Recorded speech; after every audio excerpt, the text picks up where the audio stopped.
Alright, I'm going to be making a brief video about how to annotate your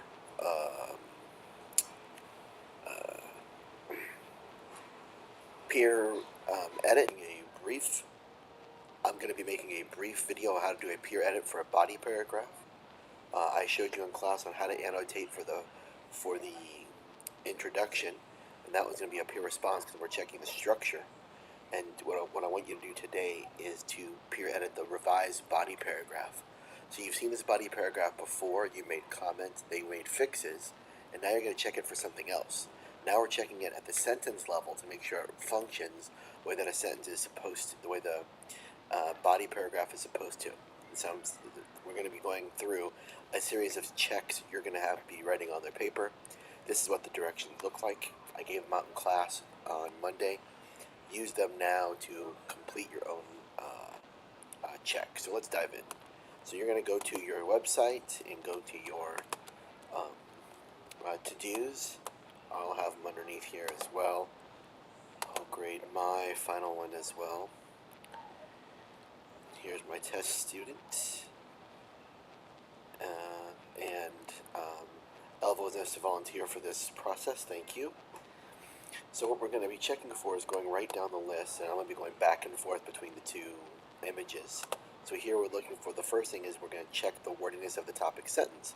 What this is, we want to make sure if it's too short, if it's not short enough, if it doesn't have an active verb.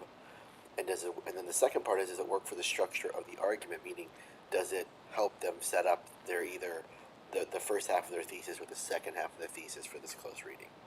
So let's look at sorry, wrong one. Faye Greener's artificiality, instilled in her by aspiring actor father Harry Greener, shines lights on the many facades ambitious people come to Los Angeles to die and to take on and share the vision of the American dream feel possible even though the odds are stacked against them. Alright, so the first thing we have here is that this needs to be made concise.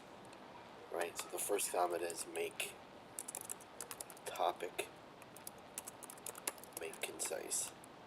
It's too long, right? The second thing we're checking for, does it have an active verb? Shines a light on. That's the verb there, right? So here I'll annotate it with this. Shines. And shines is an okay verb. I'll put okay verb. But this, I'll come to California to die to ensure the vision of the American dream feels possible even when the odds are against them. That part's what needs to be shortened, right? That's the part that's too long. Sorry. Hit the comment button.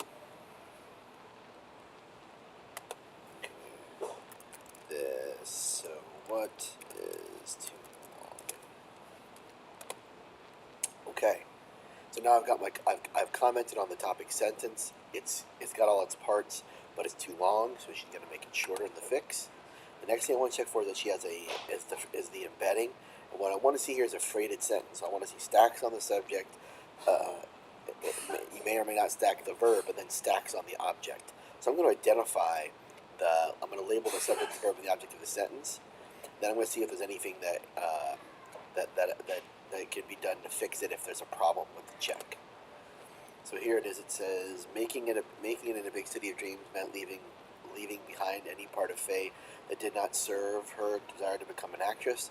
During one of Faye's usual late night walks with Todd in her bedroom, he describes how although Faye is aware of falseness, she keeps acting with feverish tenacity because it was the only person she knew how to be. The second part here, she has two sentences. I'm going to want to make it into one sentence. In theory, having said that, she does have, so during one of Faye's usual late night talks with Todd in her bedroom, Todd describes how Faye was aware of her falseness, but kept acting with feverish tenacity because she has some stacks here already, so it's half stacked. But if it were me, I would start off with the simple sentence. In this case, Faye is the subject. So then here, the subject of the simple sentence, and I'm going to circle them and label them so the parts can.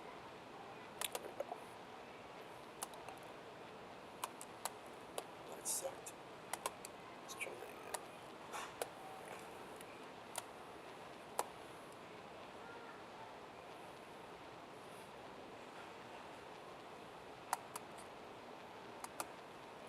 works just fine. So this is the subject, Faye, and then Faye late night talks.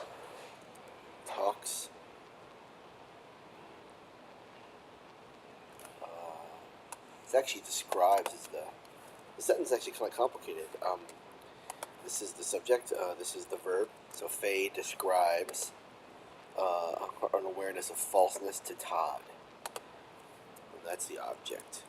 That's a simple sentence. And then when she rewrites it, she can stack the appropriate parts.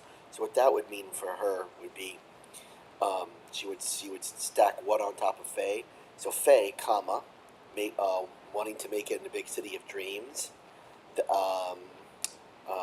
Must leave behind the parts that don't serve her as an actress, and revealing this during a conversation, blah blah blah. So instead of having it here as a separate sentence, she stacks it, and realizing where each part of the sentence these things go. What is it describing? Is it describing the subject? Is it describing the verb? Is it describing the object? That's how freighting goes. Now, if for some of you this is too much, you just do your best and you let it go. The freighting is a technique of how to add complexity to your writing after you've got all the content here. And this is exactly the place where Ms. Lozada is at. She's got all the content that she needs, but she can write it better to give her writing a little bit more punch to the audience. So now I'm going to go on to the next part of the check. Now that I've checked it, she had all the details, so that was good. Right, so here I've checked this one.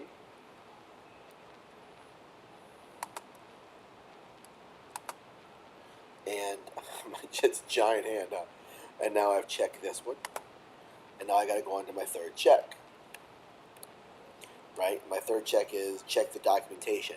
So here I'm going to check the quote that it has a quotation and ends in a comma with another quotation mark with the last name and the page number of its source. Okay, let's do it. So I go back here. So now here, because it's longer than 4 lines, there aren't any quotation marks. So this is correct, because if it's 4 lines or less, it gets quotes and etc. If it doesn't have quotes, it loses them. She still needs a comma here, so we put insert comma. If I could spell comma, that'd be awesome, right? And then her author and page number. It's done. So this is a good quote. We've checked this documentation. I go back to my list.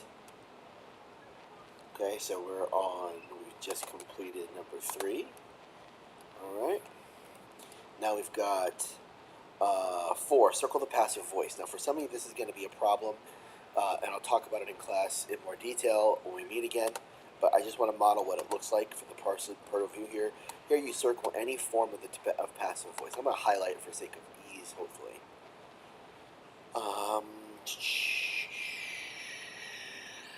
R, passive voice. Let's change the color just for clarity's sake. Making the big city, so Faye was aware. Okay. Oh, that sucked. I did not want to do that. Boo.